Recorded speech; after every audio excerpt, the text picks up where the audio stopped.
দুজন মিলে তো ভালোই গল্প করছো। আমি কিন্তু রাত্রেবেলা আজ ভাত খাবো না।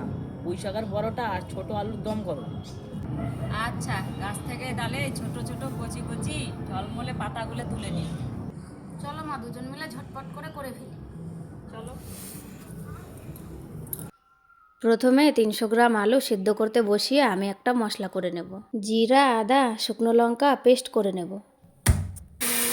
মিক্সিতে কিছুটা পুঁই শাক পাতা, ধনে পাতা, পেস্ট করব।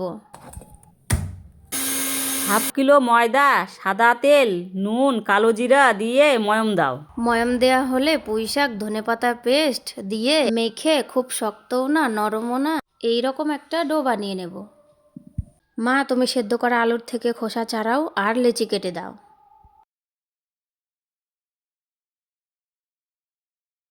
এবার তাহলে পরোটাটাও আমি বেলে দিই।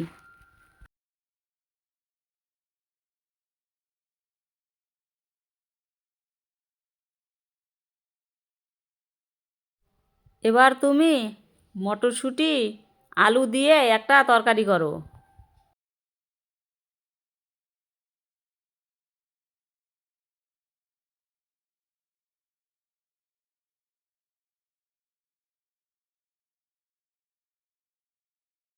তাওয়া বসিয়ে তাওয়া গরম করব। গরম তাওয়ায় পরোটা দিয়ে এপাশ ওপাশ হালকা ভাজবো। এবার অল্প তেল দিয়ে ফুলকো ফুলকো করে ভেজে নামাবো।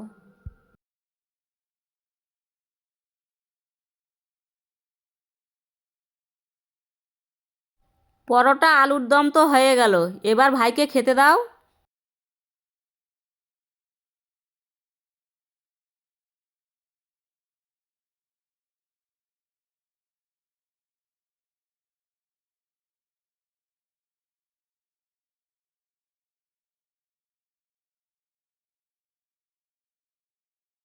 তোমার পুঁই শাকের পরোটা আর আলুর দম খেয়ে বলো কেমন হয়েছে।